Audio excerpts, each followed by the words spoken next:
Good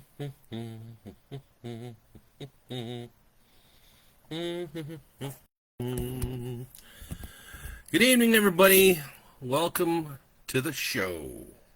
I mean, is it really a show? Not really, because I'm just reading you some stuff I wrote down on a few pages of paper. So, yeah, that's what I got going on. Anyhow, you guys, thank you very much for coming and showing up, and happy to have you here, of course. And I'm very happy that a lot of you guys have stuck with me along Broken Bird's journey. It's been a bit of a rough ride for him. Hey, how's it going, Jessica? Let's see here. What do we got? my my that's weird. My internet connection is. There we go. Hey, Beth. Hey, Chuck. Hey, Jessica. How are you guys all doing? It's good to see you. Good to see you. So yeah, I'm very thankful you guys have come along on this journey. Not only is this tracking quite a big audience, not so much at the initial live stream, but on later views. We've been getting quite a bit of hits on here for viewership. Hey, Kevin, what's going on? And also the Coffee with Friends was kind of there was a big show up for that. So, which I watched it, and I have to apologize for all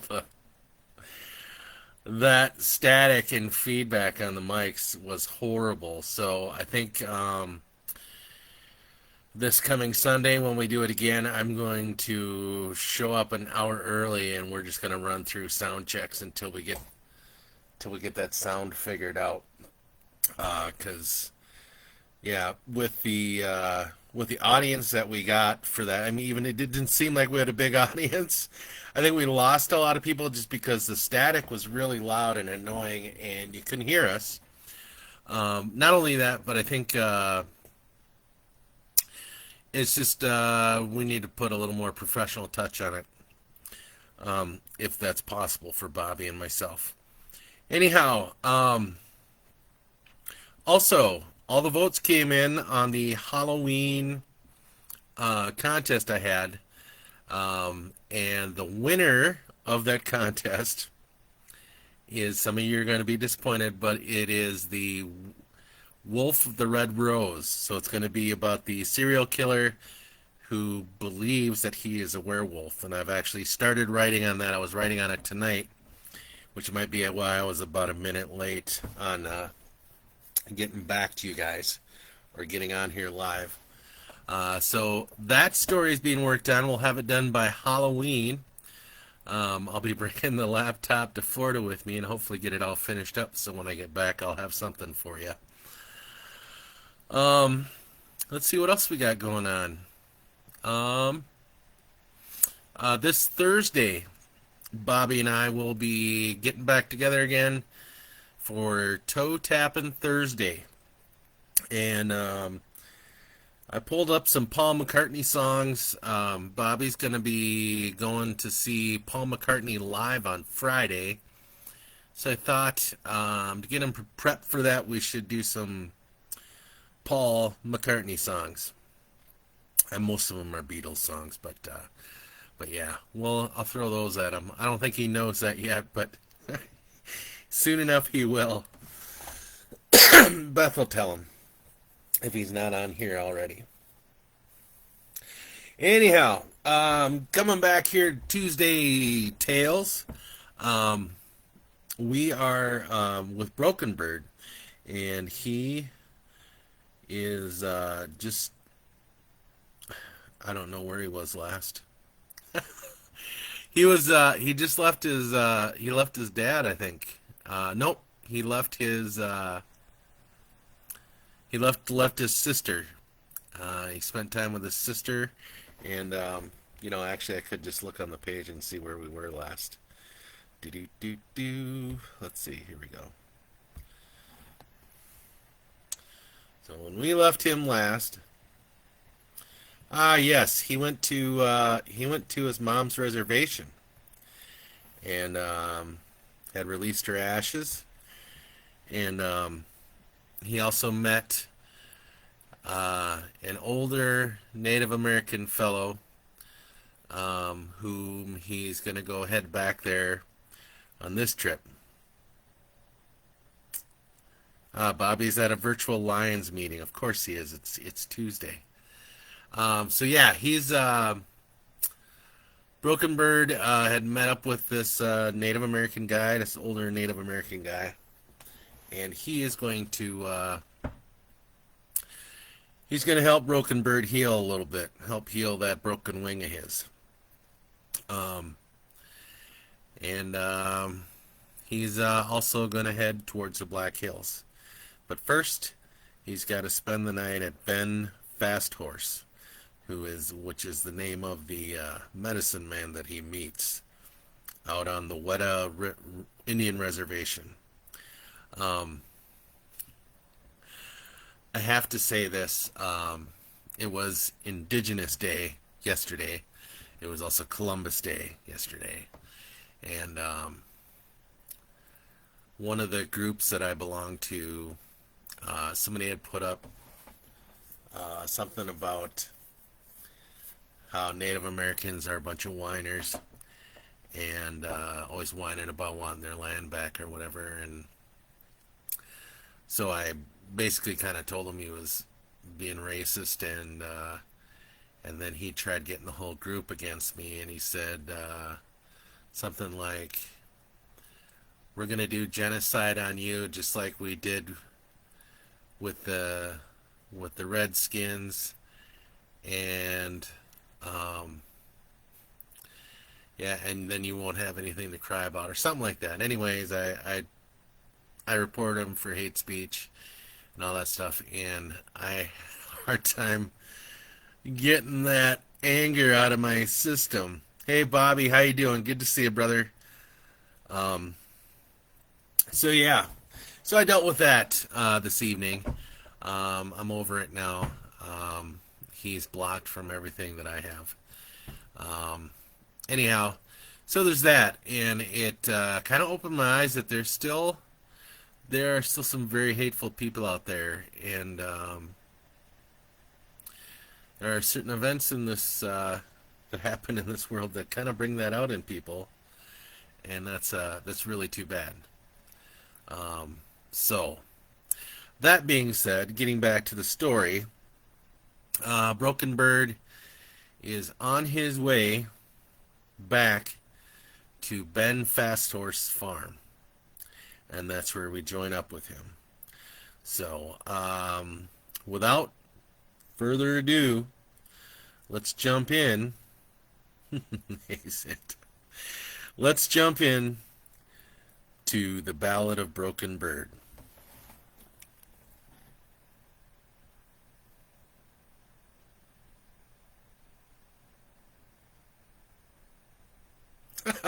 Who said that, and where can I talk to him? He's not worth it. I think he's from Battle Creek, Michigan, though. So yeah,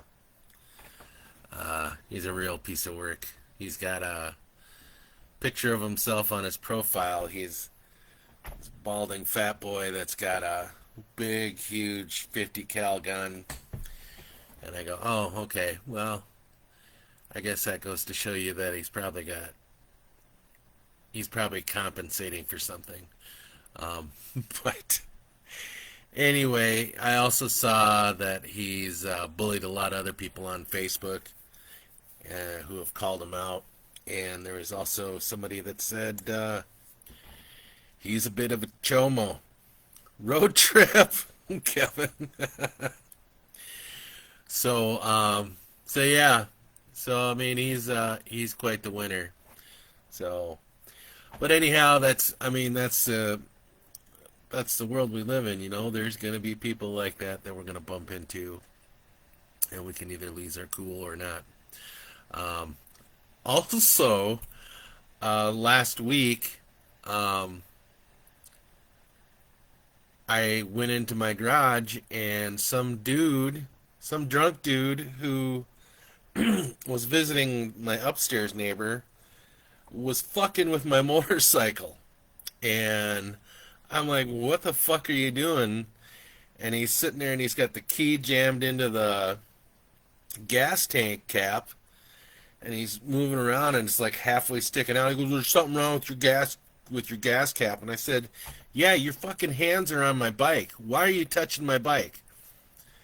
And then he proceeded into telling me what I was doing wrong with the bike and blah blah blah blah blah.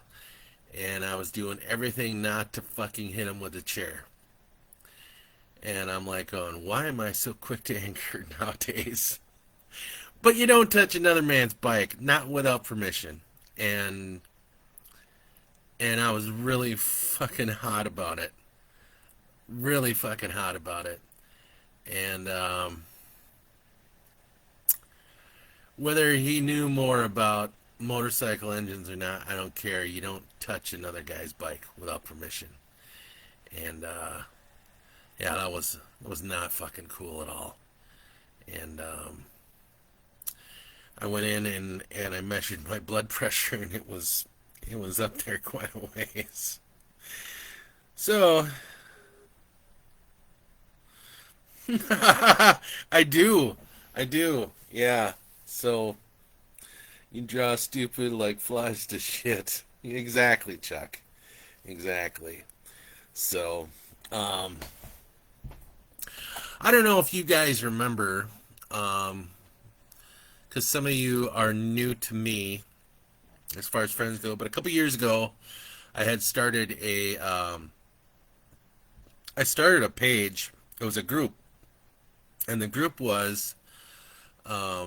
was called "What the Fuck Bible Study," and I pulled in people from every walk of life on this page in this group, and the rules were you couldn't bang on somebody that had different ideas or beliefs than you did. It was a discussion group, and I wanted to prove to myself and to the world that you could get all these different people in the same group and discuss differences. And what I did, like every 2-3 times a week, I would pull a Bible verse that was questionable, and I would put it up for the prompt, and then everybody would discuss it. And it went really well. Um, it went so well that I thought, hey, I should do a group with political, um, a political group, and just put up certain things, certain current event political items, and then discuss it. Discuss the key word, and see if we could do that.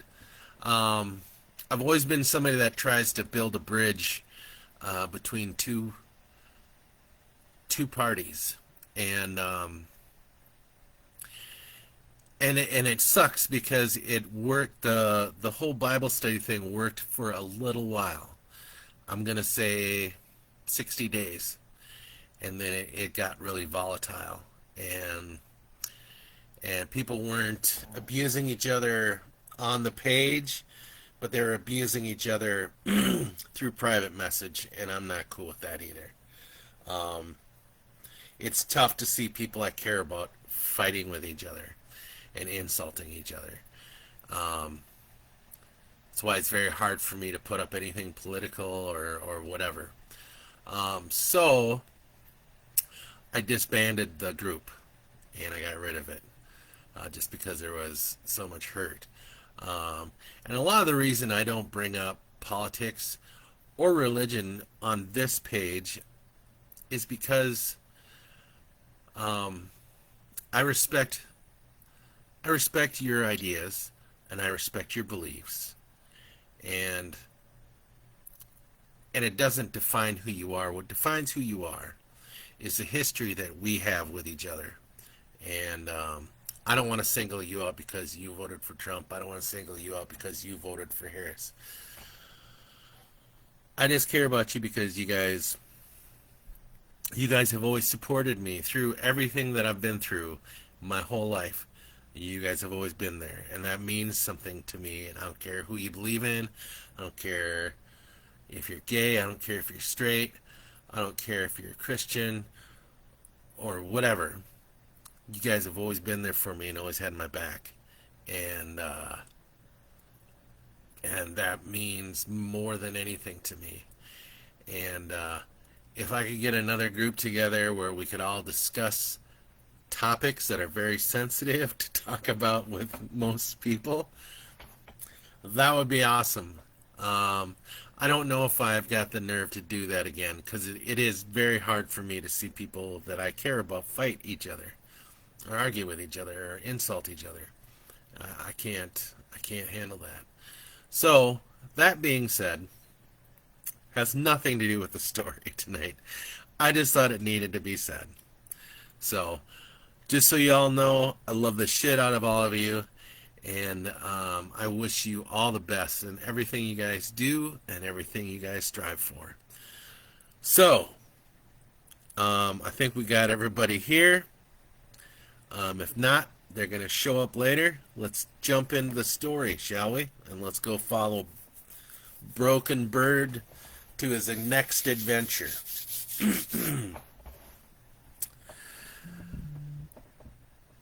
The Ballad of Broken Bird.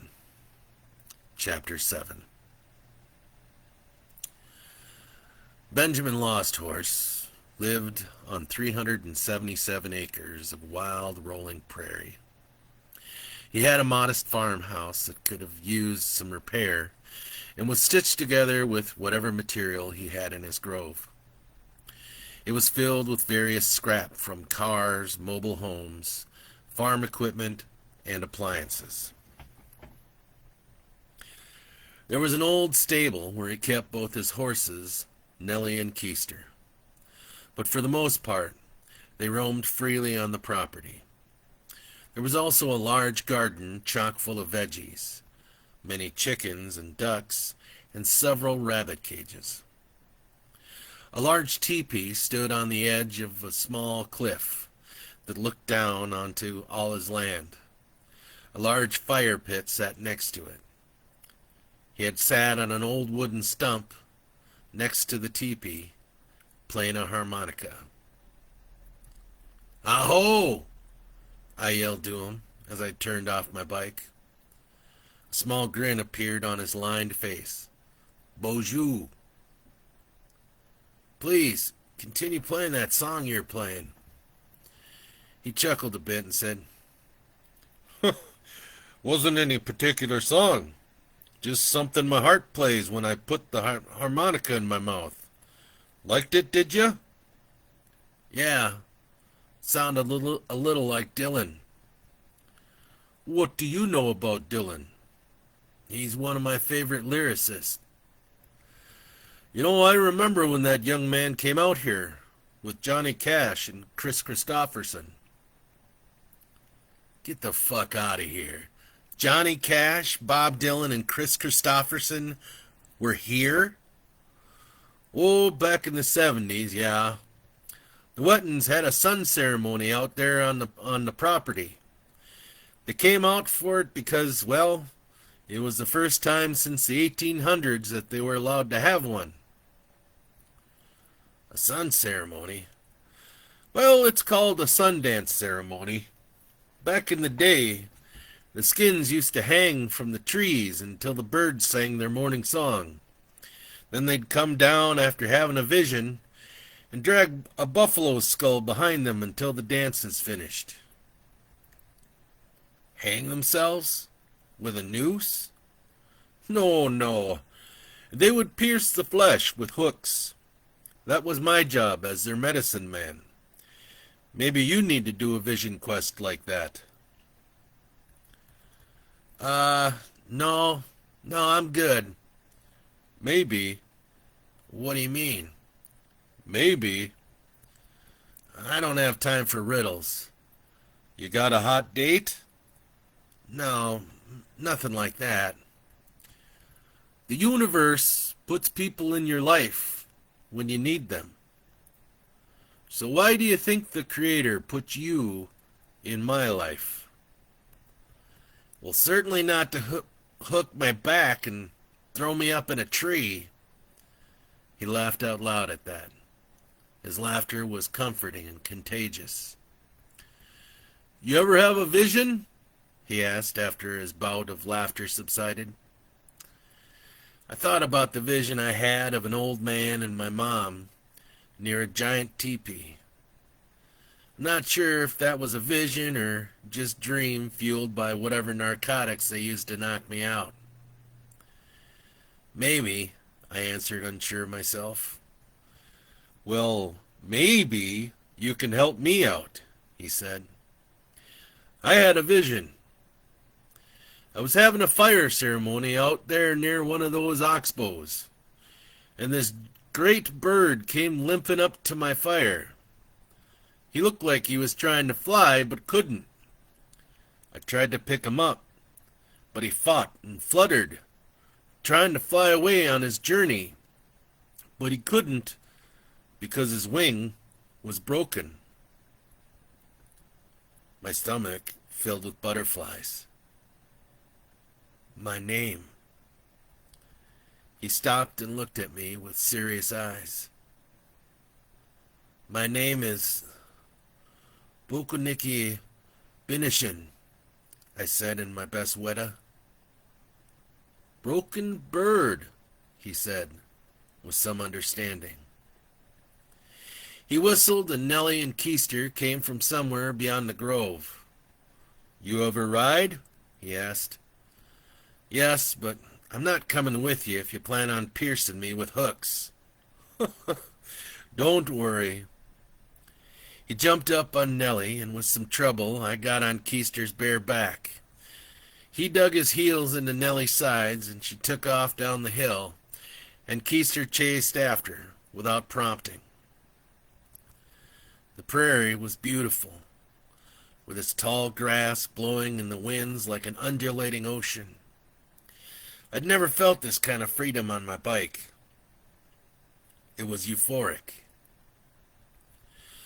We stopped along an area that was almost an island. The creek broke off from the river and almost completely surrounded a small area of land that contained 3 ancient cottonwood trees. Ben was kneeling at the fire pit, stacking the wood in a triangle. He had a tin with a fire-starting kit in it. I watched an elder start a fire for a fire ceremony for the young ones, he said as he constructed his fire. After he had placed the logs on the fire, he poured gasoline over them. I thought, that was not the right way to start a ceremonial fire. We must do it like the ancestors did. He took out his kit and unrolled a sheet of tree bark, birch, I believe. He rolled it on his pant leg until it frayed and looked like a bird's nest. Then he took a small chunk of flint rock from the kit and struck his handmade knife against it. A couple of sparks fell out onto the bark, and he began to blow on it, and as it caught fire, a bright amber flame grew, and he laid it into the kindling. I thought that would catch immediately, but it went out instead. Shit, he said under his breath. You want me to get some gasoline? I joked. Shut up, he barked.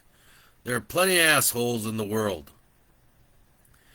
He repeated the process again, and this time the fire roared to life. The logs snapped and hissed as the flames engulfed them.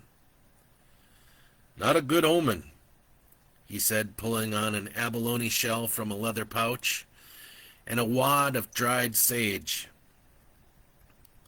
He took from the fire and lit the sage. The aromatic scent filled the air with thick white plumes of smoke.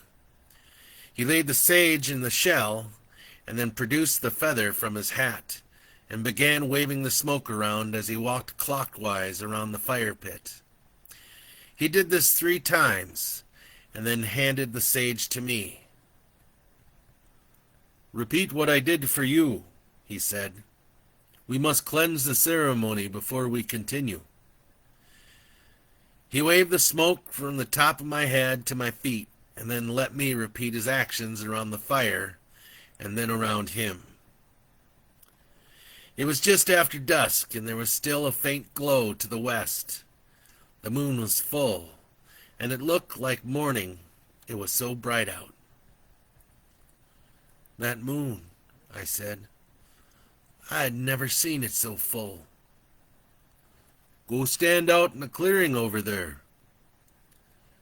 I walked 125 feet from the fire. "Do you know the story about the stars?" he asked. "Yes," I said. "The stars are believed to be the souls of our departed, looking down on us." "Correct. How many stars do you see up there now?" I surveyed the entire sky. There's only one."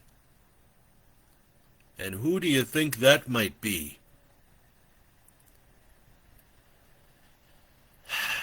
I began to cry. "Mom?" I fell to my knees and wept. I don't think I had wept that hard before. When you grieve, you think about all the things you could have done different. It's a fruitless blame game you play with yourself. I thought about the time I had spent with my mother as she was dealing with her dementia. She was scared to death. She wanted me to live with her permanently in Nebraska. I didn't want to. I hated Nebraska. Bad memories. I didn't want to be Mom's caretaker either. I didn't want to have to sit and be a prisoner, cooking meals and changing her clothes and cleaning her house day by fucking day. But she was scared. Not just of death, but she said she was being visited by the ancestors, that they would knock on her door and she didn't want to answer. I marked it all down as her being whacked out as a dementia victim. I selfishly hated every time she asked me what was for dinner. I wanted to be living my own life. I wanted my siblings to be caring for her instead of me. I drank a fifth of whiskey on a daily basis, which I'm sure made me even more pleasant to be around my mother. But she never complained. She'd only cry sometimes, like a little girl. Every time, after her death, that I'm cooking something for my supper, I think about her little voice. "What are you making for me, son?" And it just kills me. I hate myself for being that way. Now she's gone, and I'll never make her another meal again. I'll never get another day with her. I wept in anger with myself. I wept in grief for my mother's voice. Ben let me cry, and as my tears subsided, he called out, "Come back to the fire, broken bird." And I sat next to the flames of the sacred fire. "Listen," Ben said. "Can you hear the fire?" I nodded. The flames licked and snapped at the chopped logs. "The fire spirit is male. Listen to his song." I closed my eyes and listened to the flames rumble and the wood hiss. "Do you hear the song of the creek?" he asked. I nodded my head again. I could hear the water run fast across the rocks, bubbles popping along the bank. The water spirit is female. Listen to her song. I listened to her sing to me, a calming song that eased the sadness in my soul. Soon, they both sung in harmony. They will sing to you tonight, broken bird. Let their words heal you. I must go now. Wait, I sat up. You're leaving me? Look behind me. What do you see? A cottonwood? Yes, but what is it? A tree? It is a tree, but what else is it? I didn't know how to answer him. The tree is a relative. The grass and the water, the insects, the flowers, all living things. We are all relatives. And what do relatives do? That was a hard one for me, considering my relatives. They help each other? Correct. Trees give us oxygen. Some of them give us fruit. Some give us lumber to build homes, or they give us shade from the sun. The grass gives us comfort on our feet. The animals give us food and clothing. And when we pass, our bodies give the earth nutrients. We help each other. I thought about that, and how we give each other what we need to live. You are never alone, broken bird, if you can remember that. I didn't know what to say. I watched him as he mounted his horse and rode off, back to his home.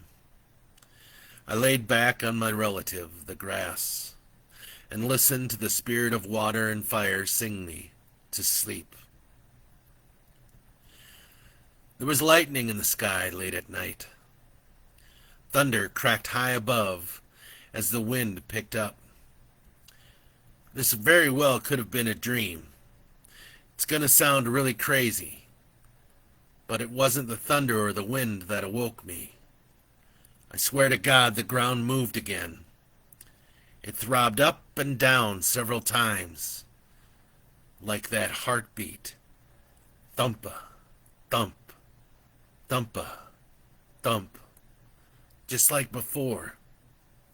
I jumped up from my sleeping bag, and across the fast-rushing creek, I saw lightning dancing around 3 tall ancient cottonwood trees.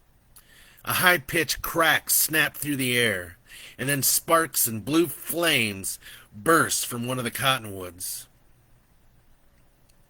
Hey, Dwayne. Hey, Travis. Hey, Terry. Bark and splinters sprayed from its wide trunk. Now here's the crazier part. Here's the part where you're going to think that me and this medicine man were out in the wild prairie smoking peyote or eating magic mushrooms. I saw my mother's spirit. She was young, maybe around 12. She had long hair, and she was wearing a long white gown. She had come out of the tree that was struck and walked into another one of the great cottonwoods. "Mom?" I whispered to myself. Then the rain began to pour. I didn't have shelter, and my horse had returned with Ben. I walked across the creek, feeling the pull of the powerful current.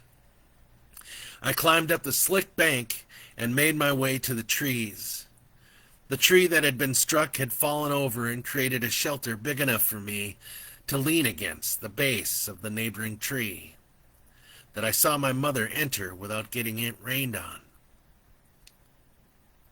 I wrapped my arms around that trunk and buried my face into its bark and cried some more. I could almost smell her in that ozone scent the lightning left. I couldn't tell you how long I cried there. I'd fallen asleep, dreaming about ancestors.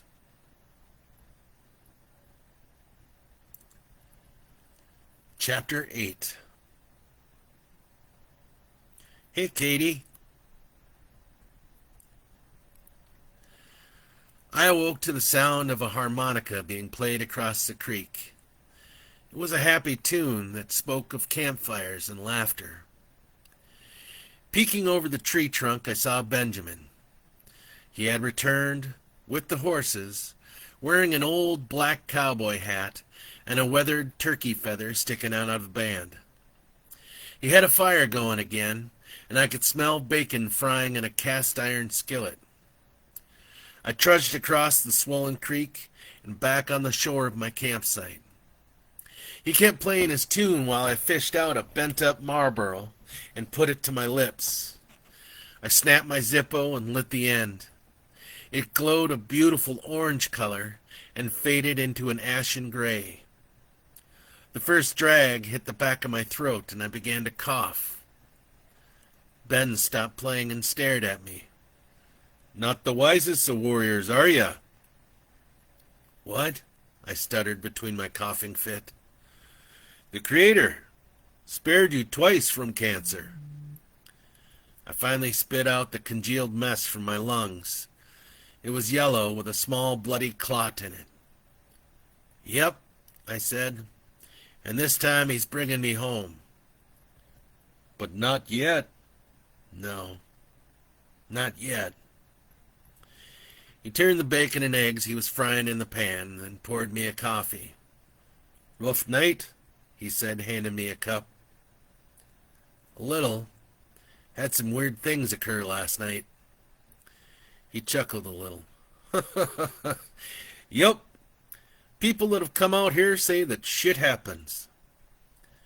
"Seriously, Ben, I swear to God I felt the 'your vision is your vision,' Broken Bird. It is not mine, nor anyone else's. It belongs to you and you alone." "But you shared your vision with me." "Because you were directly involved with it. So when you showed up out here, I wouldn't shoot you like a trespasser from town." "Was I involved in your vision last night?" "Well, not directly, no. The Thunder Being spoke to you last night, as did the water and fire spirits. I see the 3 cottonwoods across the way. They have stood there longer than when buffalo used to run across this prairie. And now, one is struck down. Does that mean anything to you?" "It's kind of early for all this mystical shit, isn't it?" "Think." 3 cottonwoods, 1 struck down. I'm sorry, He suddenly became impatient with me. He pulled at my arm to follow him across the creek, returning to the cottonwoods we were speaking about. He walked around the down tree and picked up a small branch and came back over to me.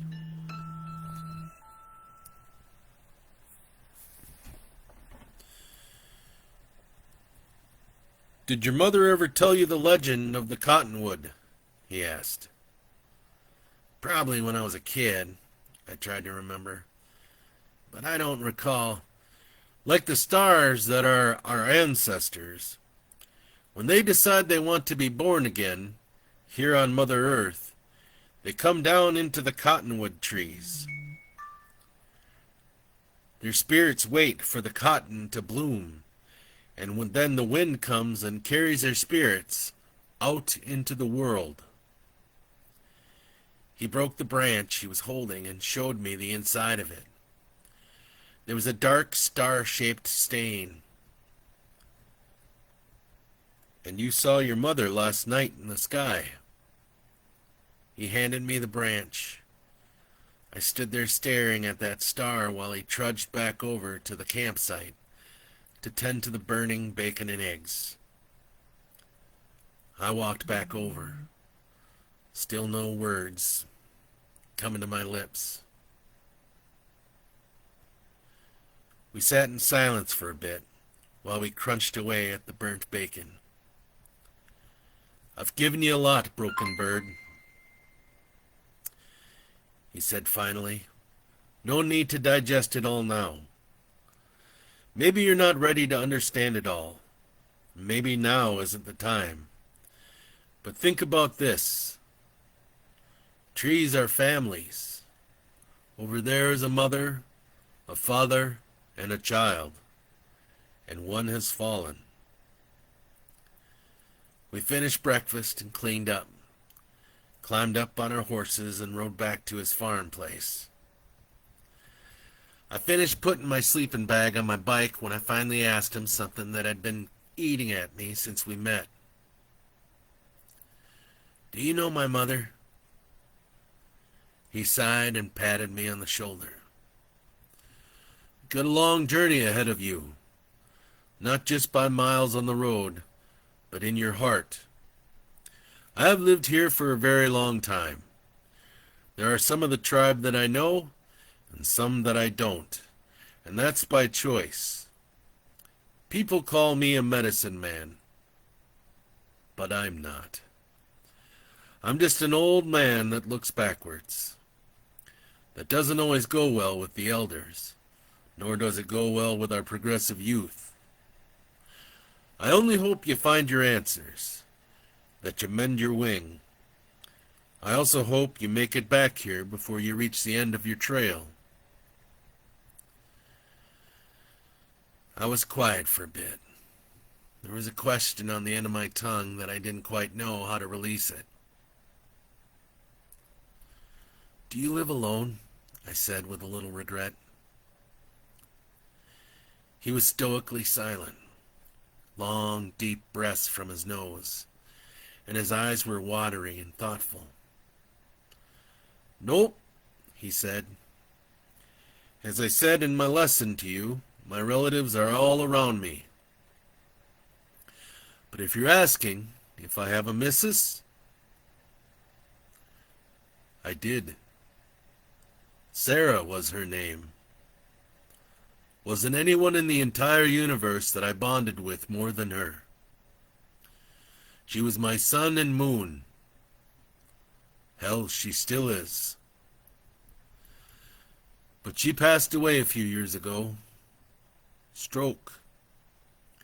She kept the flower bed alive for over 70 years. Some remnants of her planting still come up every year." "I'm so sorry, Ben," I said. A smile caught the corner of his mouth. "Thank you, young man. She would have liked you." "Thanks, Ben. It was good to meet you." He smiled and walked away. I started my bike and rode off towards Rapid City. "Hey, Katie." "Hey, Bobby. Thanks for the stars, buddy.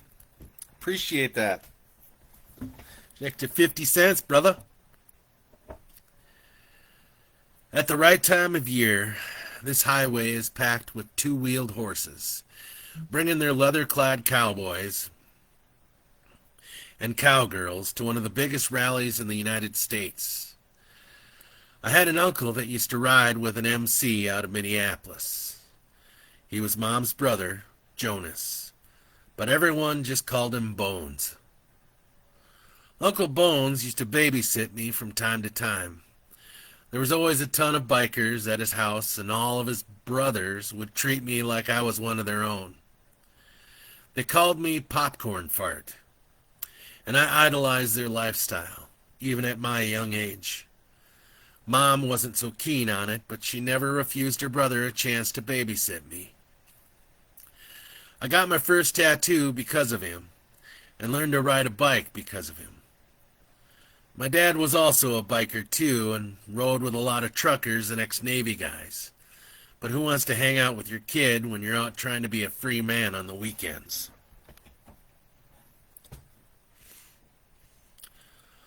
Uncle Bones was in Vietnam. I don't know what he saw out there, but he didn't come back without a few scars inside and out. He drank a lot, smoked like a chimney. I don't think there was ever an unlit cigarette on him, and that's what took him, the cigs. He had lung cancer, too. Guess that was something else I did to be like him, because look at me now. I went with Uncle Bones one year in the off-season to Sturgis. They stayed up near the Full Throttle Saloon. There was a campground over by Bear Butte. We camped down in the valley, and usually I was watched by Auntie Cheryl while Bones and his boys would hit the saloon. When I was drinking age, he and I did the trip with just the both of us. He and Aunt Cheryl had divorced. Couldn't keep his dick out of other women, and, well, there aren't many wives who put up with that for very long. We spent a lot of time at the Full Throttle, and I can't explain the joy I felt to be able to drink with my Uncle Bones. Total validation in the club man that night. By the time we made it back to camp, it was 4:30 in the morning. We were both about as fucked as a sailor on leave. We hadn't even set up our tents yet, and the shape we were in, we figured we'd just sleep under the stars. "Popcorn fart," he slurred at me from a tree he was pissing by. "Yeah, Uncle Bonesy." I stood up, fell, and stood up again, giggling. "Let's you and me go for a walk." "The fuck, Unc? It's 4:30 in the morning and I can hardly stand." "Buck the fuck up, kid. We're going up the butte for a commune." "A what?" "Just get your shit together and come on." So we trudged up that hill. I could barely see out until we got midway up the hill. I fell several times, and Bones would lift me up and kick me in the ass. He coughed severely, deep guttural spasms that worried me. He spit out a wad of whatever it was and kept going, his dusty black cowboy boots clopping up that grassy hill. He got to a tall tree and hacked another lung cookie out, and kept hunched until he could catch his breath. "You okay, Unc?" I asked. "Yeah, shit," he said, gasping for air. "Fucking smokes." Immediately afterwards, he lit a Camel non-filter and hacked a few more times and then plopped his skinny ass down at the base of a tree. The sun was beginning to peek over the eastern horizon behind us. It painted the land before us pink. It was beautiful and serene, which was exactly the expression on my uncle's face. He looked a little like Sam Elliott, even had that low, scratchy voice like him. A few scars, a thick mustache that flowed over his upper lip. "Jesus," I said in awe. "This is the most gorgeous scenery I've ever seen." "Yep," he said. "But you're gonna see even more beautiful shit as you get on. Trust me, this country we live in makes scenery like it was painted by an artist. You'll look at it and you'll cry because it's so beautiful." "You think?" "Popcorn fart. Don't let me down, man. I want you to promise me you'll see this country. Get out of Minnesota and really see this country for what it is. Can you do that?" "Well, sure." "No offense, kid, but your mama's a little overbearing. She gets that from our ma, your grandma. She's gonna really kill me when she finds out that I'm willing my bike to you after I'm gone." "What?" "I got no heirs. You're it, kid. Your Uncle Bones. Riding days, well, they're just about over."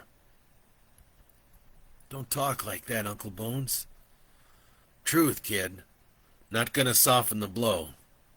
But I've been puffing on those damn coffin nails since I was 6 years old. You used to light 'em for your grandpa. I've always lived fast and free. Vietnam took a lot from me. I wouldn't have survived if I didn't hide beneath the dead bodies of my platoon. Got ambushed.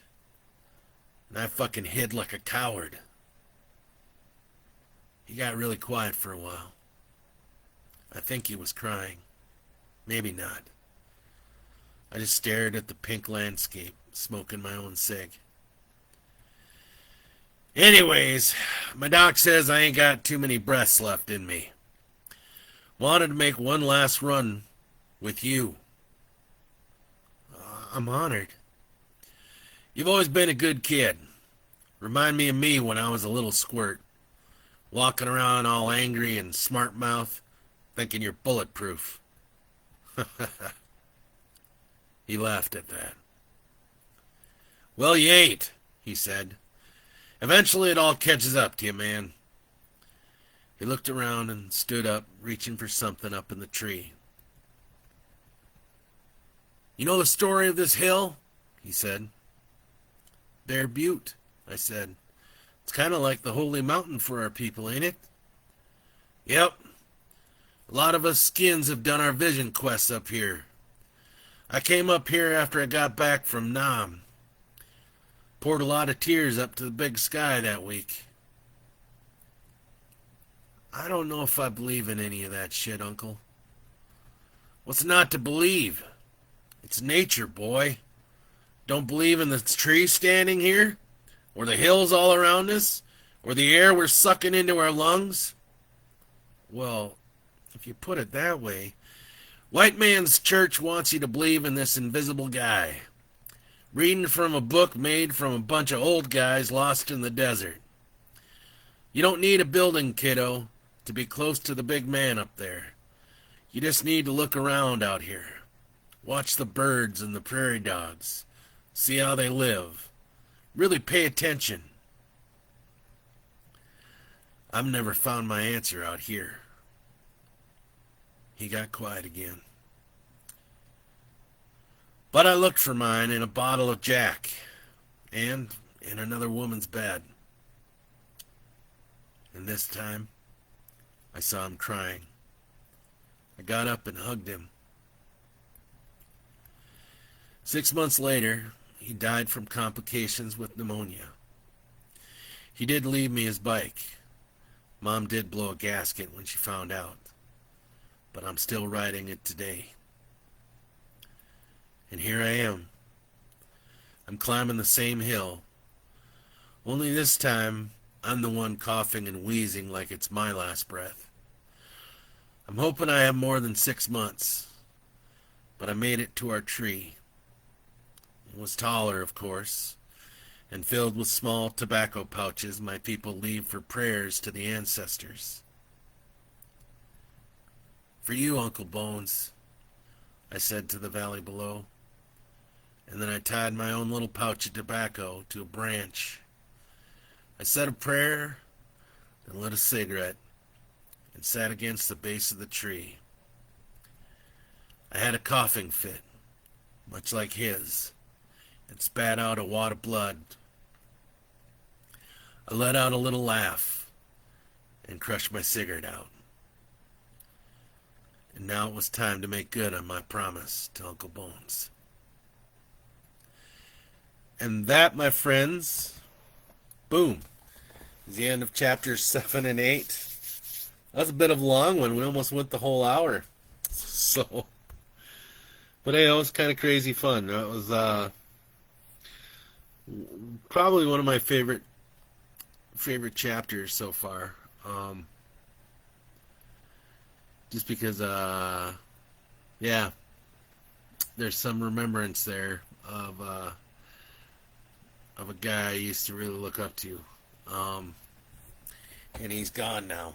And sadly, I was laid up in a hospital with a broken ankle when he passed away. And so I wasn't able to go see him, and I am still trying to figure out where he's buried. Yeah, touched the feels a little bit there, Kev. Um, so yeah, but he's buried somewhere in Minnesota. I just don't know where. I thought maybe he'd be buried at the Fort Snelling Cemetery, but he did not want anything to do with the military after he got back from Vietnam. Um, so yeah, no, I'm not sure. I'll have to find out. I'll have to call. I actually have uh, a relation that ties us together that lives in the next town over. So just need to contact him and find out where Uncle Bones is. Um, so yeah, and the whole ordeal with my mom is also all touched in that those two chapters. Tugged at the heartstrings, big time, brought back memories. I bet. Can't thank you enough for sharing this with us. Well, thank you guys for listening. Thank you guys for sticking with this. Um, it's always it's scary sometimes to share some of this stuff with you guys. Um, Horror stories are so much easier to share with you guys because I like scaring you. Um, but this one is I'm sharing a lot of myself with you guys, like a lot of my real self, and that's not always uh, an easy thing to do. So, but I appreciate you guys coming out. I appreciate all you guys that come out and check out the storytelling afterwards. Um, Again, if you miss out on any of the chapters, you can head over to my YouTube, which is Bradley Bodeker 70 on YouTube. If you look that up, I'm on there. And you go to the Tuesday Tales. Oh, hey Angela, I didn't see that you were on. I'm glad that you came on. Thank you very much. Yeah, if you miss out, just head over to YouTube. You can usually catch up. You can catch up on the older videos on here on this Facebook page. Sadly, it only keeps my reels of my readings of my live videos. After 30 days, it deletes these videos, which really sucks. But whatever, is what it is, right? So yeah, the Facebook makes it hard sometimes for me um, to grow at all, but um, traffic on this page is growing. It's getting bigger and bigger and bigger, and I have you guys to thank for that because you guys have told your friends and your family about the things I do on here, the things Bobby and I do on here. Um, I'm still thinking about maybe trying to get a guest for Coffee with Friends on Sunday. If you can think of somebody, Bobby, let's bang heads and talk about it on Thursday when we do. We're doing we're doing toe tapping Thursdays, correct, Bobby? You'll be here for that one, I hope. Otherwise, I'll just be there by myself. Which I've done before because yeah. Gypsy, you think I should have Gypsy on here, Kev? Think she'll do a morning drive all the way up here to have coffee with us? That'd be interesting. Hey, thank you, Chuck. You have a good night as well. Thank you very much for being my friend for this long. She likes coffee. Yeah. You're a coffee drinker. You just don't like coffee as much as I do, or as much as Gypsy does, for that matter. So, but yeah, man. So thank you guys very much for coming out. Please join us on Thursday, 8 o'clock, right here. Bobby and I are going to be playing. We're going to be doing a bunch of Paul McCartney stuff. Because Bobby is going to go see Paul McCartney live on Friday. I'm a little jealous. But, good for him. He deserves to go. Because he loves music. And he's really all about, music trivia and the enjoyment of music and all that other stuff. So yeah, good for you, buddy. I'm glad you get to go. I know it might be impossible, but get an autograph if you can. Get one for the studio. That'd be cool. That'd be very cool. Oh, get Paul McCartney to have coffee with us on Sunday. That would be the shit, wouldn't it? Sir Paul McCartney having coffee with the wild hair and broken bird. Is it vegan coffee? Bobby, is it vegan? I only do the vegan coffee. That was a horrible Paul McCartney. Okay. All right, guys, I'm going to call her a night. I got a bunch of post-production stuff to do now. But I hope to see you Thursday. If not Thursday, then Sunday. And, yeah, let's keep moving forward. Peace, you guys, and a bottle of hair grease. I love you all. Mwah. Thanks for coming out. And don't forget to join Broken Bird next week. Have a great night.